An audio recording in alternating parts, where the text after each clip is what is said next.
Crusher show. Now, my name is Adam. I'm the spotter for today's show, which means if anything goes wrong, I'm going to spot it, and I'm going to run the opposite direction. So Andrew here can always count on me. If you see me running, follow me. Now, Andrew here is one of our head animal trainers at the park. He's going to be doing some cool stuff with Crusher, the star of today's show. Crusher is 60 years old, 1,000 pounds, and 14 feet long, making him the longest alligator we have at the park. Now, to get him kind of warmed up, to get him ready for showtime, I need some help from both sides of the audience. Do we have any volunteers on this side? Oh, can you come up to the glass? And how about on this side? Any volunteers? Come right up onto the glass. You two will be our team captains. Now, what you guys are going to have to do is you're going to have to get your side to pop the loudest. We do this called the wild floated gator pop, and whichever side does it louder, well, they win Crusher's attention. Sounds like this. Can you guys give that a shot? All right, captains, you got to get your side really loud, all right? Look, it looks like that side's louder. Crusher's moving. You got to be louder. Oh, there you go, there we go. All right, look at all that action. All right, well, thank you to my team captains, both of you. Come up and see me at the end of the show. I've got a surprise for the both of you. Andrew's going to use that same call to bring Crusher around the pond. Now, the process that's about to take place is called conditioning. It's pretty much how to train your alligator.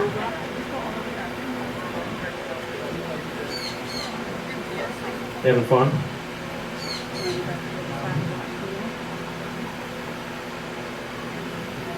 Now, Crusher is 60 years old, like I said, so he might be a little stubborn.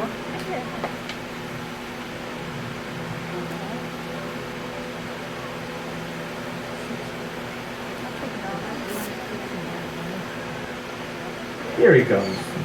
Takes him a little while. I just don't think he likes Andrew. Now, conditioning is primarily used for medical purposes. If a Crusher here was injured or he caught something, like a cold or an illness, the conditioning process would help us diagnose that illness or that injury and help us treat it. The only other way to truthfully heal an alligator would be to jump on top of it, pin it down, tape his mouth shut, which, as you can probably imagine, is very stressful on the animal and very dangerous to our trainer. The conditioning process, as crazy as it looks, is safer on our handler and less stressful on the animal because the animal has no negative punishment happening at the time.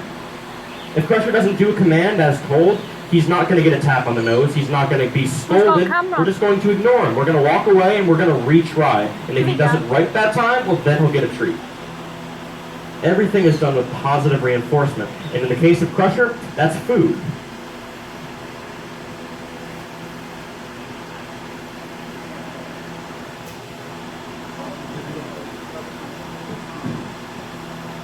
Now, there are three commands that we rely on. The hold command, which is the one he's currently giving, which is arguably the most crucial command that we have taught Crusher. If he does get sick or injured, that would be the command we use to be able to work around him and draw blood or administer any treatment. Now, you might have heard or seen the pop and all the water that flew out of his jaws. Alligators have the strongest bite force in the animal kingdom, about 2,500 pounds of pressure per square inch. The equivalent of getting hit by a semi-truck going 70 miles per hour. Definitely not something you want to be on the other end of.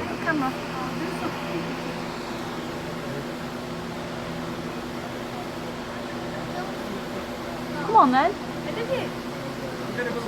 Now, you saw another command he was giving him, the up command. That tells Crusher to open up his mouth so we can check those pearly whites in there.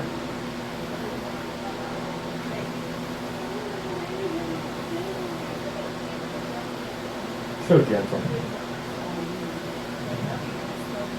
Now the final command he'll be giving out.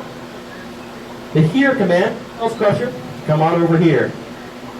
Now we're going to speed this up a little bit and do something a little crazy. Who wants to see Andrew put his head in Crusher's mouth? Anybody? We need some excitement. Oh, that's not very exciting. How's Crusher going to open his mouth up so wide? He needs screaming and yelling. Oh, there we go. Look at how wide his mouth's getting. He needs to open up real wide for Andrew's big head. Woo. He's a little chicken. But on a serious note, like I said before, the conditioning process is made to be less dangerous on our handler, which of course a cheap gag like the head in the mouth is putting our most vulnerable part of the body in the most dangerous part of his. So instead we want to show the extent of his hold command by putting on his back to school look, his favorite baseball cap. Now if you put your wild Florida baseball cap on a normal alligator, not only would it not look as cool as it does on Crusher, but the alligator would probably take your hand off. Crusher has been worked with for a little over a year now, so he understands all the tricks, all the training, and he knows exactly what to do. How many pieces of chicken you got left? Oh, he's got one left.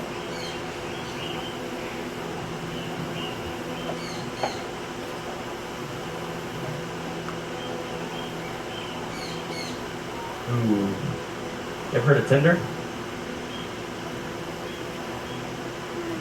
It's not the weirdest thing he's ever kissed.